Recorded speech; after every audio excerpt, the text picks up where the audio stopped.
로마서 15장 신약 성경 259쪽 점이 되겠습니다. 신약 성경 259쪽 로마서 15장 1절에서 13절까지를 제가 봉독하겠습니다. 앞에 화면을 참고하시면 되겠습니다. 믿음이 강한 우리는 마땅히 믿음이 약한 자의 약점을 담당하고 자기를 기쁘게 하지 아니할 것이라. 우리 각 사람이 이웃을 기쁘게 하되 선을 이루고 덕을 세우도록 할지니라. 그리스도께서도 자기를 기쁘게 하지 아니하시나니 기록된 바 주를 비방하는 자들의 비방이 내게 미쳤나이다 함과 같으니라. 무엇이든지 전에 기록된 바는 우리의 교훈을 위하여 기록된 것이니 우리로 하여금 인내로 또는 성경의 유로로 소망을 가지게 함이니라.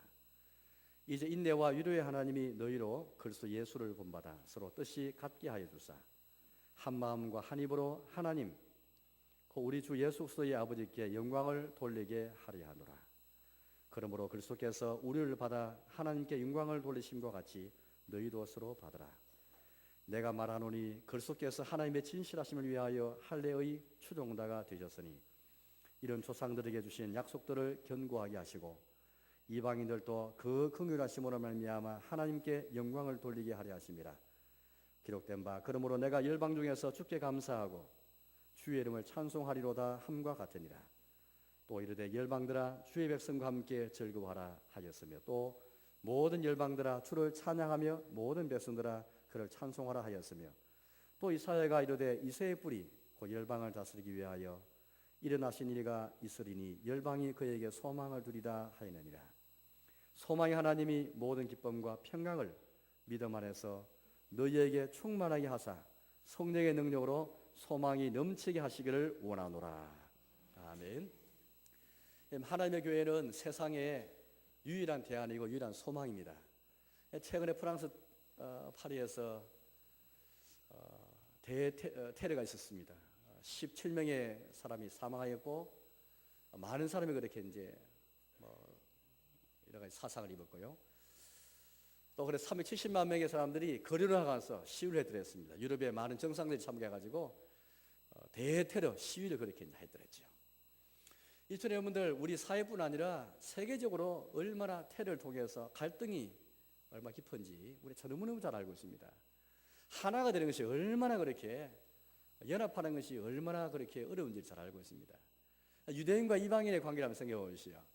유대인들이 얼마나 그렇게 이방인과 사이가 안 좋았던지 구약을 읽어보시면 또 신약 성경 안에서도 신약 역사에서도 주님의 교회가 탄생했지만 여전히 유대인 신자들은 이방인 신자들을 받는 게 참 어려웠습니다. 베드로도 그랬고 여러 사람들이 이렇게 이제 함께 복음만 있지만은 이방인들에게 복음을 전하는 것도 어려웠고 또 믿음을 가진 이방인 신자들 형제를 받는 게 너무너무 어려웠습니다. 지금 우리가 생각하면 너무나 간단한데 참 어려웠습니다. 사실 어떤 의미에서 우리 역시 우리 사회 계층 간의 세대 간의 갈등들 여러 사람들의 갈등을 생각하면 연합하고 동거하고 하나가 되는 것이 얼마나 어려운지 모르겠습니다. 한 마음이 되고 한 입이 되는 것이 얼마나 어려운지 실제로 우리가 그렇게 피부 느끼고 있습니다. 노사관계 속에서 한 가정에서 부모와 자녀 사이에 너무 가까이에서 우리가 하나가 되는 것이 결코 이것은 참 너무 쉬운 것은 아니구나라는 것을 저는 너무너무 잘 알고 있습니다. 이런 우리 사회에 또 우리 주변의 일상 이런 모습들을 보면서 우리 하나님께서 오늘 이 성경을 통해서 약속하신 주님의 교회의 모습, 주님의 교회는 한마디로 세상의 유일한 소망이고 대안인데 세상에서 소망이 없는 것을 깨닫고 교회에 와서 소망을 알고 이 교회에서 와서 소망을 그렇게 우리가 함께 배우고 이 소망 안에 함께 들어가고 같은 소망을 가지면서 우리 주님이 복음을 통해서 제시하신 해법을 찾고 해결을 얻어서 함께 나아가는 곳, 그것이 바로 교회입니다. 교회는 주의 나라가 임하는 곳인데 주님의 나라가 통치가 나타나고 하나님의 은혜가 임한 곳이 바로 교회입니다. 물론 우리 성도들은 복음이 임하는 곳마다 복음 안에서 복음을 통해서 예수 그리스도 이름으로 가는 곳마다 하나님 나라가 임하지만 특별히 교회야말로 주의 나라의 선두에 서 있지요. 우리는 늘 주기도문을 통해서 하나님 나라가 이 땅에 임하도록 늘 기도합니다. 간구합니다. 성도는 주의 나라를 구하는 것이 우리의 1순위이죠. 우리의 삶에 늘 먼저 그의 나라와 그의 의를 구하라 말씀하셨기 때문에 우리 모든 삶에서 하나님 나라를 구하고 있습니다. 주의 나라가 임하는 것을 기도하고 있지요. 특히 주의 나라에 현재 구현된 것이 바로 교회라면, 여러분 우리 어떤 나라를 꿈꾸고 어떤 주님의 교회를 꿈꾸고 있습니까? 올해 저희 표에서 우리 보는 것처럼 한 마음과 한 입이 되어서 서로 뜻이 같게 되어서 함께 하나님을 찬송하고 함께 하나님 영광을 돌리는 곳, 바로 그것이 바로 교회입니다. 세상은 찢어지고 분열하고 또 갈등하고, 갈등에서 얼마나 많은 희생이 나타나고 경제 비용이 손실이 나타나지만은, 그러나 우리도 물론 죄인들이어서 죄인으로 부름받은 곳이지만, 이 하나님의 교회야말로 연합하고 동거하고 한 마음이 되고 한 입이 되고 한 뜻을 가지면서 함께 예배하고 함께 하나님 찬송하는 곳, 바로 거기에 주의 나라가 있고 거기에 주의 은혜 역사가 나타나고 거기에 주의 복음의 능력이 나타나게 되는 것입니다. 사랑하는 여러분, 이처럼 우리가 한 마음이 되고 한 입이 되어서 하나님께 예배드리는 것이 교회라면, 이런 교회의 정체성을 가질 때에 세상에 대한 소망이 되고 세상을 향한 유일한 대안을 교회가 제시할 수가 있습니다. 프랑스 파리에 나타난 그 테러를 통해서 여전히 종교와 종교 사이에, 유대인과 이방인 사이에, 여러분 2차 세계대전 때 유대인들이 600만 명 학살되었습니다. 얼마나 반유대인 정서, 지금도 여러분들 아마 우리는 아시아에 살다 보니까 그걸 피부 못 느낍니다. 저 유럽에 좀 살았습니다만은 유럽의 역사를 보거나 유럽에 사는 사람들은 얼마나 사람들이 유대인들을 미워하는지 알 수가 있습니다. 그게 나타난 게 600만의 유대인들을, 이거는 뭐 그냥 숫자로, 숫자가 약간 틀립니다만 그만큼 숫자가 잡기 힘든 게 음성적으로 이렇게 뭐 지하에서 죽은 사람 많이 있기 때문에, 그래서 600만 명이지 더 이상이 될 수도 있고 뭐 조금 차고가 있습니다만, 어쨌든 60만 명도 아니라 600만 명이 단기간 내에 학살됐다는 것은 놀라운 일입니다. 이게 반유대주의고 반셈주의고 반유대 정서 때문에 나타난 것인데, 어떻게 한 민족을 그렇게 나라의 사람을 이렇게 여러분 학살할 수 있겠습니까? 이거는 정말 미움이나 정오환에 불과한 것인데 어떻게 이렇게 가능하겠습니까? 따라서 우리는 이런 우리 현실을 바라볼 때 얼마나 하나가 되는 것이 어렵고 연합하는 것이 어렵다면은, 오늘 성경에서 말씀하신 한 마음이 되고 한 뜻이 되어서 함께 하나님 예배하고 하나님을 찬송하고 하나님 영광을 돌리는 것이 복인 것을 알 수 있는 것입니다. 실제로 성경 말씀 보시면은 한 마음이 되고 한 입이 되는 것을 하나님의 복으로서 우리에게 제시해 주고 있습니다. 성경의 다양한 곳에서, 오늘 사도 바울을 통해서 9절부터 쭉 말씀 보시면 네 군데에서, 시편 두 군데에서, 신명기라는 구약 성경에서, 이사야 성경에서 네 군데에서 인용해 가지고 이스라엘 백성이, 하나님의 원래 백성들이 열방과 함께 이방과 함께 한 복음 안에서, 한 예수님 안에서 구원을 받아 가지고 함께 예배드리는 것을 복으로 이야기해 주고 있습니다.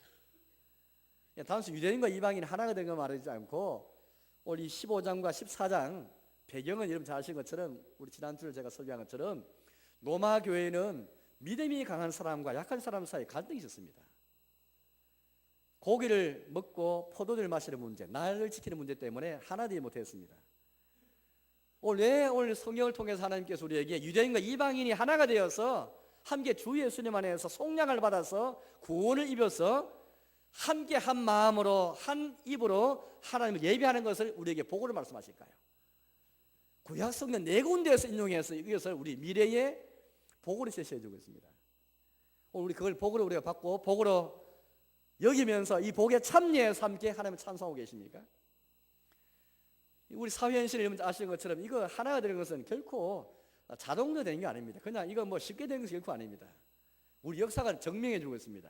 한 가정에서도 형제들이, 부모와 자녀들이, 한 직장에서도 노화사가 하나가 되는 것이,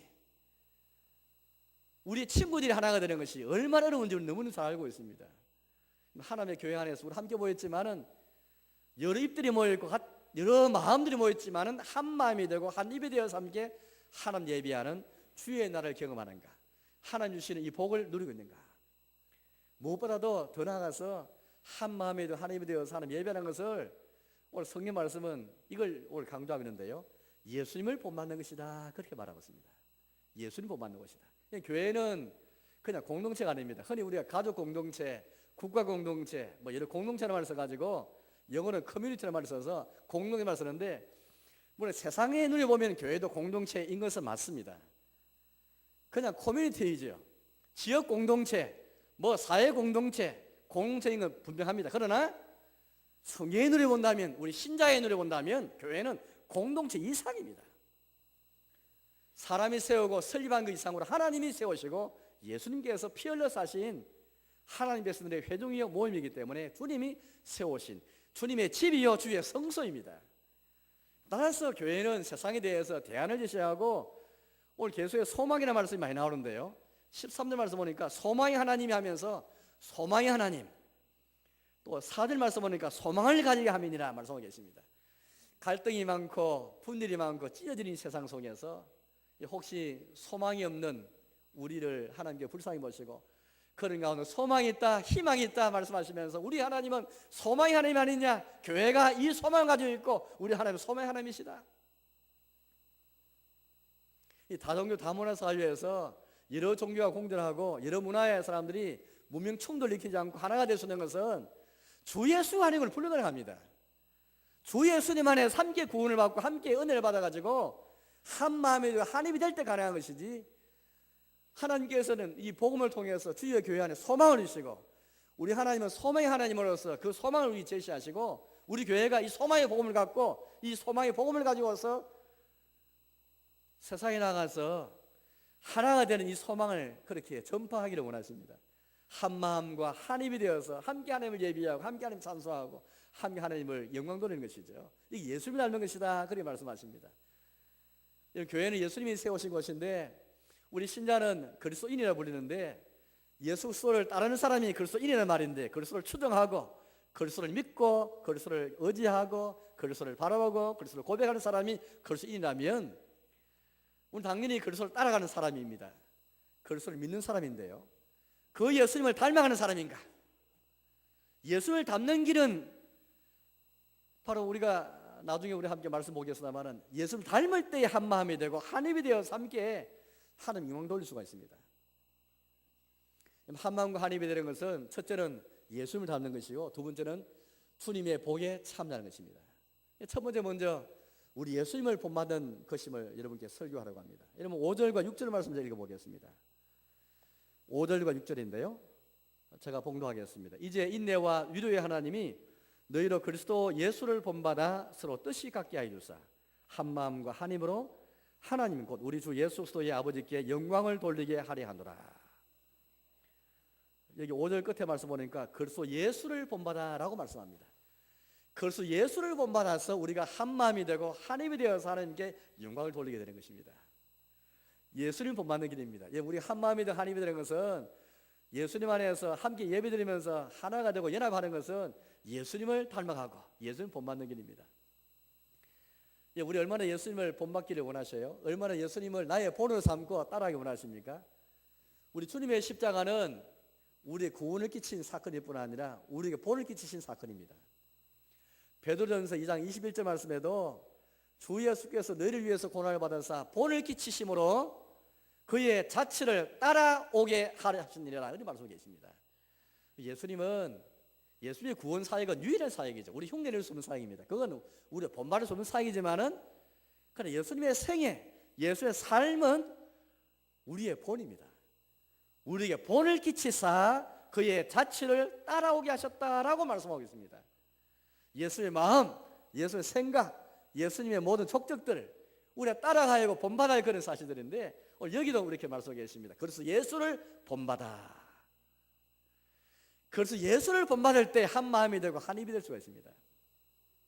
우리 예수님이 도대체 어떻게 하셨기에 어떤 본을 보여주셨기에 과연 이렇게 우리가 한 마음이 되고 한 입이 되는 것을 말씀하는 것일까? 여러분 세상이 하나가 되지 못하고 분열하기 때문에 교회도 뭐 설마 하나가 될 수 있겠나? 교회도 뭐 얼마나 교회가 대단하기에 연합할 수 있겠나라고 이렇게 생각할지 모르겠습니다. 비현실적으로 들리세요? 우리 한 마음이 되고 한 입이 되는 게 현실과 동떨어진 것이다 라는 생각이 드세요? 오늘 하나님 우리에게 소망의 하나님으로서 소망을 주시면서 이 한 마음과 한 입이 되는 것 실현 가능한 소망을 우리에게 제시하고 계십니다. 예수님 닮는 것이라는 말씀을 계십니다. 만약에 한 마음과 한 입이 되는 게 현실이지 못한다면은 그렇게 생각하신다면 예수님 닮는 게 현실이지 못하는 말입니다. 신자가 신자인데 우리가 기독교인인데 예수님 닮으려는 마음 없으면 그 신자가 아니죠. 우리가 부족하지만은 현실은 부족하고 현실은 따라가기 힘들지만 그래도 우리 마음에는 그런 마음이 있습니다. 예수님 닮기 원합니다. 예수님 본받기 원합니다. 그 마음이 있지 않습니까? 예수님 본받기 원하는 마음을 가진 사람이 참 신자요, 참 그리스도인이지요. 우리 부족해도 우리 죄인들이지만은 예수님 닮으라는 태도 자체가 바로 합당한 그런 자세일 것입니다. 우리 예수님은 어떤 모습을 우리에게 보이셔서 잘 본받게 하셨을까요? 한마디로 말하자면은 자기를 들으시게 되었습니다. 이 예수님의 삶을 보십시오. 자기를 희생하고 자기를 드린 삶이 아니겠습니까? 오늘 성경 말씀 보시면은 이렇게 우리에게 말씀하고 계신데요. 1절과 2절을 제가 읽어보겠습니다. 믿음이 강한 우리는 마땅히 믿음이 약한 자의 약점을 담당하고 자기를 기쁘게 하지 아니할 것이라. 우리 각 사람 이웃을 기쁘게 하되 선을 이루고 덕을 세우도록 할지니라. 여기에 자기와 이웃이 나옵니다. 기독교인은 자기 중심으로 사는 사람이 아닙니다. 성우영신예배 때 제가 한번 소개한 적이 있습니다. 종교역과 부처가 최초의 책을 지었는데 그 책 이름은 기독교인, 그리스도인, 타인을 위한 삶. 그게 기독교의 윤리라는 것을 제가 소개한 적이 있습니다. 기독교인은 중심이 바뀐 사람입니다. 기독교인은 자기를 버린 사람이고 자기를 내려놓은 사람입니다. 이웃이 그 중심 가운데 있는 사람입니다. 우리 주변에 보십시오. 왜 하나가 못 됩니까? 왜 연합할 수 없습니까? 자기 중심이기 때문이지요. 자기의 만족과 자기 행복과 자기 기쁘게 하기 위한 삶, 자기 자신을 위해서 사는 삶, 자신은 자기 행복, 좋은 말이지만 그러나 가만히 생각해보면 우리 기독교 입장에서 본다면 그 자기를 위한 삶입니다. 그러나 기독교인의 삶은 자기를 위한 삶이 아니고 타인을 위한 삶입니다. 남을 위한 삶이죠. 이웃을 위한 삶입니다. 세상은 누가 나의 이웃입니까? 라고 묻지만은 예수님은 우리에게 너가 그 사람의 강도 만난 자 이웃이 되어 주라 라고 말씀하고 있습니다. 강도 만난 사람은 늘 우리의 삶에서 일어나는 것입니다. 현재 진행형으로 늘 발생하는 것이죠. 나 중심으로 해서 내가 고정되어 있어서 내가 내 중심에 있어가지고 누가 내 이웃인가 묻는 것이 세상의 정신입니다. 그러나 이웃은 늘 만들어집니다. 형평에 따라서 이웃은 늘 만들어지는 것이죠. 항상 주변에 강론만 나는 자가 있기 때문입니다. 오늘 예수는 우리에게 이처럼 자기와 이웃을 대조하면서 우리 기독교회는 자기를 기쁘게 하는 사람이 아니고 이웃을 기쁘게 하는 삶이다, 그렇게 말씀하십니다. 왜 그렇습니까? 예수님이 그런 본을 보이시기 때문입니다. 3절 말씀 보십시오. 그리스도께서도 자기를 기쁘게 하지 아니하신다니 기록된 바 주를 비방하는 자의 비방이 내게 미쳤나이다 함과 같으니라. 예수님의 삶은 자기를 기쁘게 하지 한 삶이 아니었습니다. 예수님은 철저히 자기를 버리셨고 자기를 던지셨고 자기 희생하셨고 자기를 부정하셨죠. 아버지의 뜻이 이루어지도록 위해서 헌신하셨고 이웃과 인류의 구원을 위해서 희생하신 분이 바로 예수님이십니다. 그 예수를 본받아서 그래서 예수를 본받아서 너희도 한 마음이 되고 한 입이 되라 라는 말씀 무슨 말씀이겠습니까? 자기를 기쁘게 하지 말고 자기가 중심에 있지 않고 이웃을 기쁘게 하면서 이웃 중심에 서면서 그렇게 살아가라. 그때 한 마음이 되고 한 입이 될 수 있다라고 말씀하십니다. 여러분 가정에서 교회에서 혹은 우리 직장에서 우리 사회생활에서 어떻게 하나가 되고 한 마음이 될 수 있을까요? 자기가 있으면 하나 될 수 없습니다. 자기를 기쁘게 하고 자기 만족과 자기 행복이 중심에 있으면 하나가 될 수 없습니다. 우리 이웃을 기쁘게 하고 이웃 행복을 위해 헌신할 때에 하나 될 수 있죠. 로마교의 문제도 이 문제였습니다. 믿음이 강한 자와 약한 자 사이의 갈등, 그것은 결국에는 자기가 중심에 있기 때문에 갈등이 생겼습니다. 믿음이 강한 사람은 약한 사람은 강한 사람을 서로 받지 못했죠. 상대방을 기쁘게 하는 마음이 없었습니다. 오늘 저희 여러분들은 하나님의 기뻐시게 하고 하는 것이 우리의 신자의 그 중심으로서 우리가 그런 삶을 살기 원하는데 하나님을 영원하게 하고 그분을 기쁘시게 하는 삶을 살기 원하는 것인데 그렇다면 자기를 기쁘게 하지 않는 삶이 기독인의 삶입니다. 자기를 기쁘게 할 때에 하나가 될 수 없죠. 오히려 우리는 비방이 올 수가 있습니다. 오늘 3절 말씀 보니까 구약 성경 말씀 시편 60편의 말씀을 인용하고 있습니다. 주를 비방하는 자들의 비방이 내게 미쳤나이다라는 구약 성경 말씀 인용하면서 이걸 우리에게 제시해 주고 있습니다. 우리 예수님은 우리 비방을 받았던 분이셨죠. 우리 예수님은 자기의 고난의 길을 가시면서 온갖 비방, 온갖 오해, 온갖 욕을 다 겪으셨습니다. 비방이 있더라도 참는 사람이 참을 때 오히려 하나가 될 수 있습니다. 우리 믿음을 살다 보면 사회생활에서 혹은 우리가 교회 생활에서도 믿음으로 행하다 보면 다른 사람이 오해를 받기도 하고 또 비방을 받을 수 있습니다. 뭐 저 사람 왜 더 잘났냐고 하면서 비방할 수가 있습니다.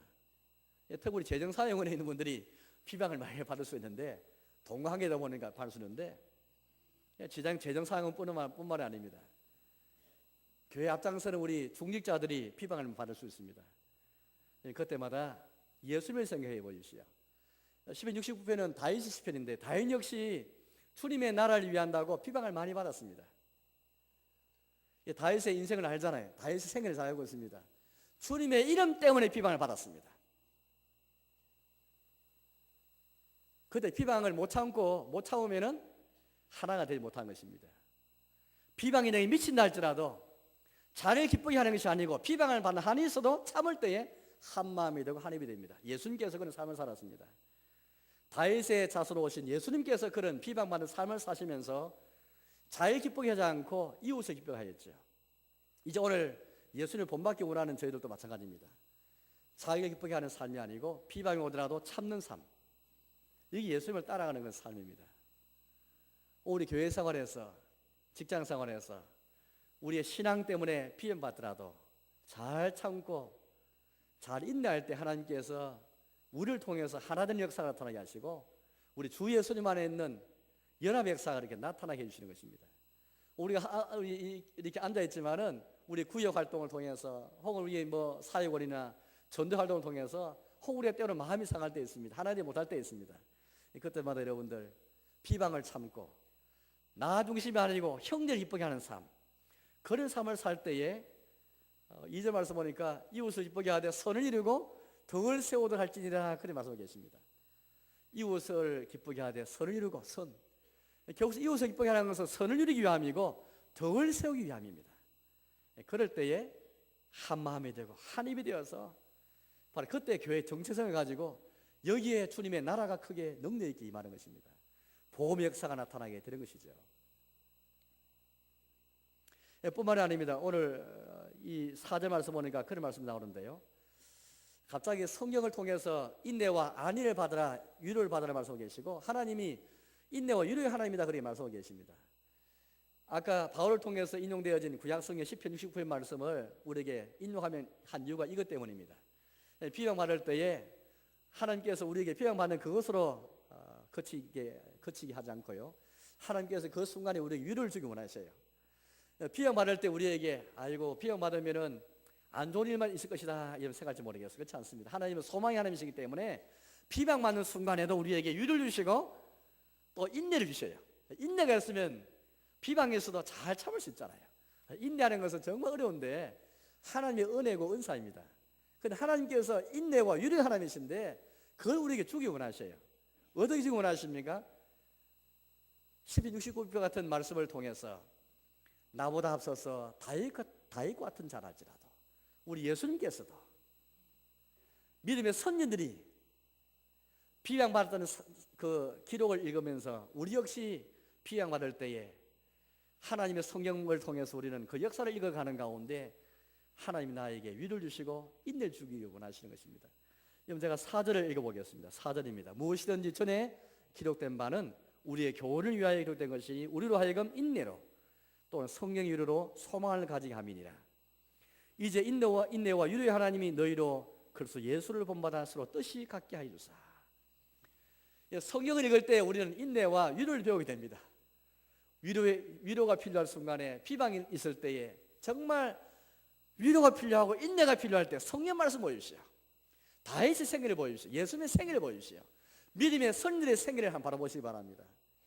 그들의 삶이 비방을 받는 삶이었고 그 가운데 하나님께서 인내와 위로를 주셨습니다. 우리 하나님은 비방받을 때에, 우리 오해를 받고 중상 모략을 당할 때에도 소망의 하나님께서, 인내와 위로의 하나님께서 우리에게, 성령 있는 자에게, 주 예수를 묵상하는 자에게 인내와 위로를 주셔서 인내함으로써 위로를 받는 가운데 한 마음이 되고 한 뜻이 되어서 함께 하나님께 영광을 돌리게 되는 그것을 우리에게 주기 원하시는 것입니다. 하나님 우리가 피양받는 그것만 주는 게 아닙니다. 피양받을 때 하나님께서 우리에게 인내와 위로를 주기 원하셔요. 세상 바라볼 때 우리가 소망이 없습니다. 우리의 주변을 바라볼 때 소망이 없습니다. 갈등과 분열, 상처밖에 없기 때문이죠.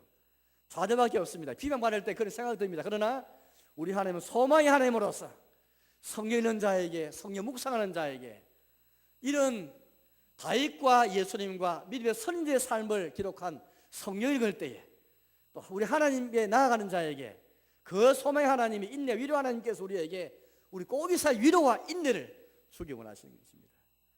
13절 말씀 보십시오. 13절도 이렇게 우리에게 말씀하십니다. 소망의 하나님이 모든 기쁨과 평강을 믿음 안에서 너에게 충만하게 하사 성령의 능력으로 소망이 넘치게 하시기를 원하노라.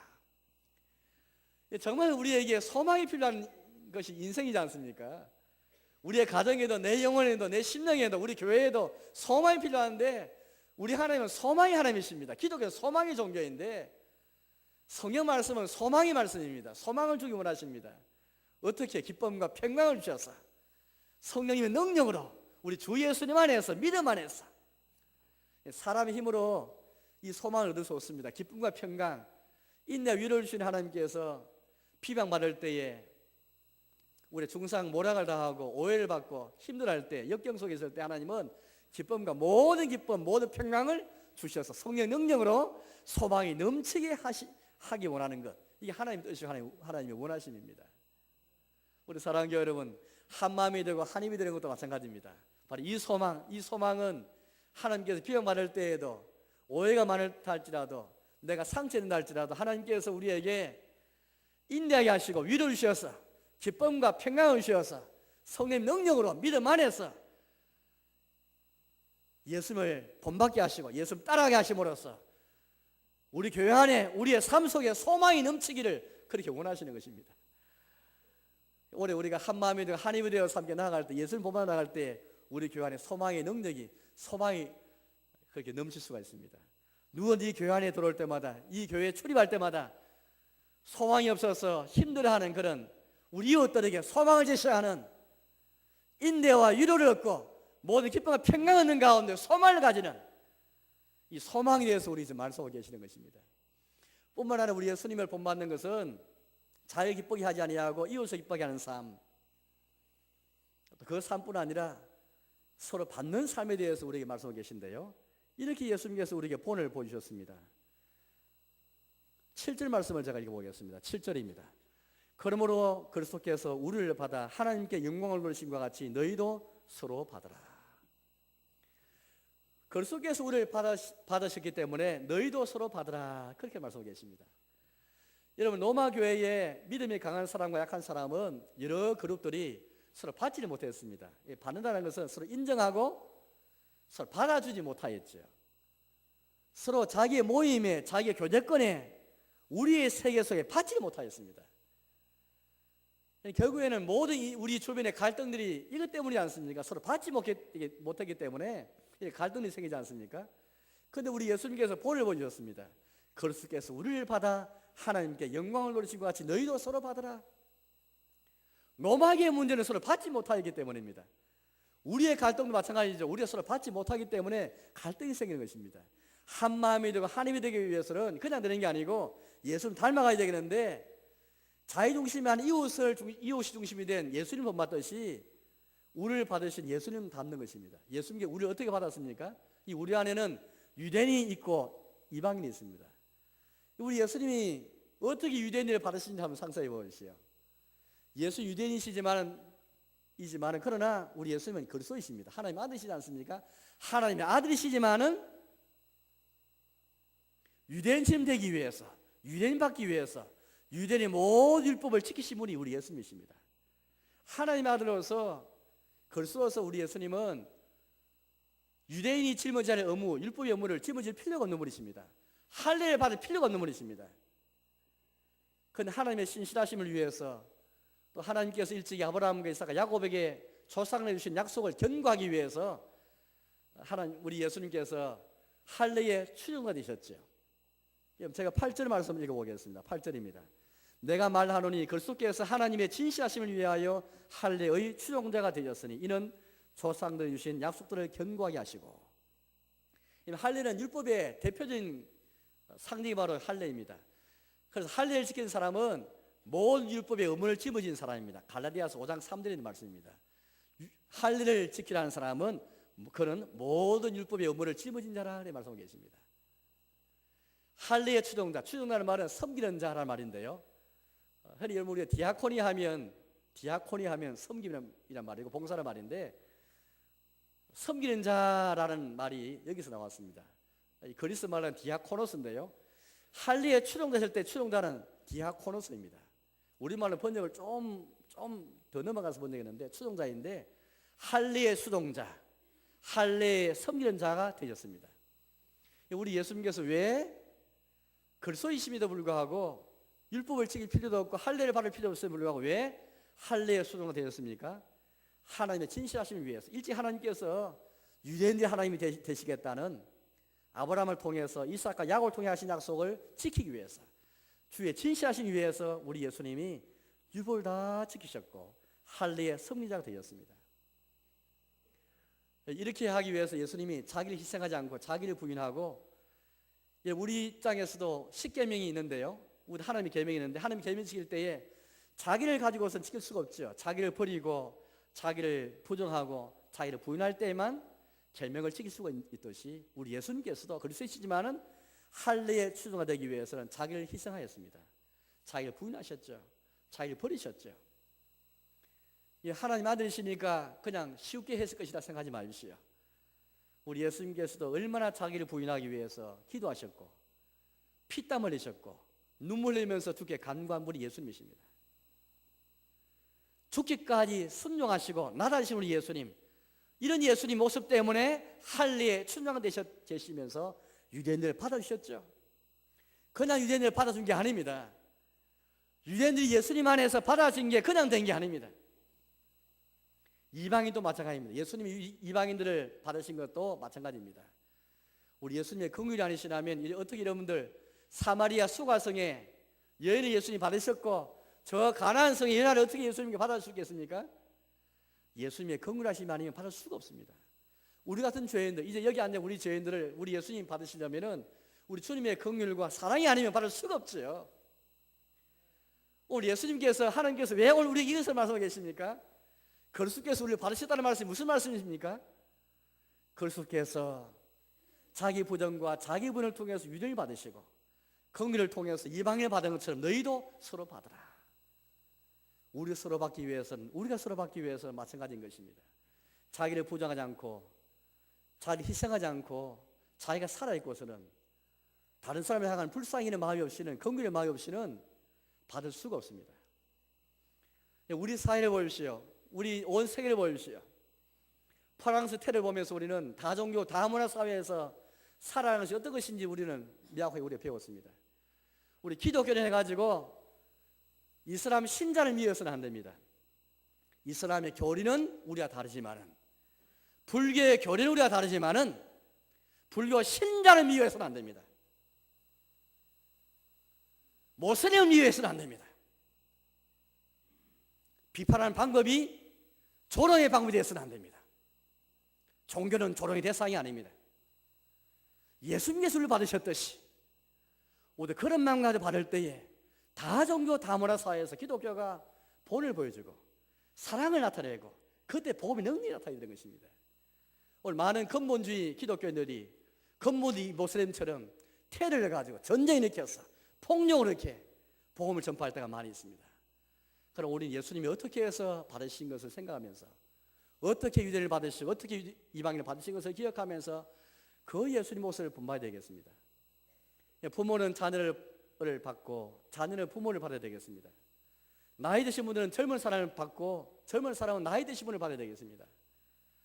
교인들은 교회 안에 중직자를 받고 중직자는 교인을 받아야 되겠습니다. 하이델베르 교리문답에 제5계명을 해석할 때 이런 말씀이 있습니다. 제5계명 해석할 때에 5계명의 교훈이 무엇인가 라고 물으면서 이렇게 답하고 있습니다.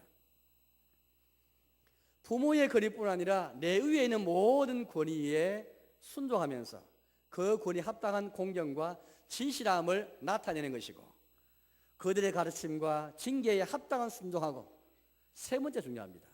그들의 약점과 결점에 대해서는 인내해야 합니다. 왜냐하면 그들을 통해서 우리를 다스리는 것이 하나님의 뜻이기 때문입니다 라고 말하고 있습니다. 우리 자녀 여러분, 부모님의 결점과 약점을 인내하는 것, 그게 부모님이 받는 것입니다. 14장, 우리가 로마 14장 1절 또 15장 1절 말씀 우리가 보았던 것처럼 믿음이 강한 사람이 약한 자 약점을 담당하고 그들 받되 그들 받아라 그렇게 말하고 있습니다. 받되 그의 의견을 비판하지 말라. 15장 1절도 믿음이 약한 자 약점을 담당하고 약점을 담당하고 그렇게 말씀하고 계십니다. 상대방 받는 것은 약점을 담당하는 것입니다. 약점을 받는 것입니다. 약점은 다 누구에 있는 것인데 약점과 결점과 단점을 다 그대로 수용하고 받는 것입니다.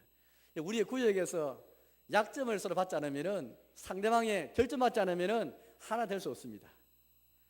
가족끼리 부모는 자녀의 결점을, 자녀는 부모의 결점을 받지 않으면 하나 될 수 없습니다. 교회 안에서 목사와 장로와 집사와 권사, 직분자의 결점을, 약점 받지 않으면 하나 될 수 없습니다.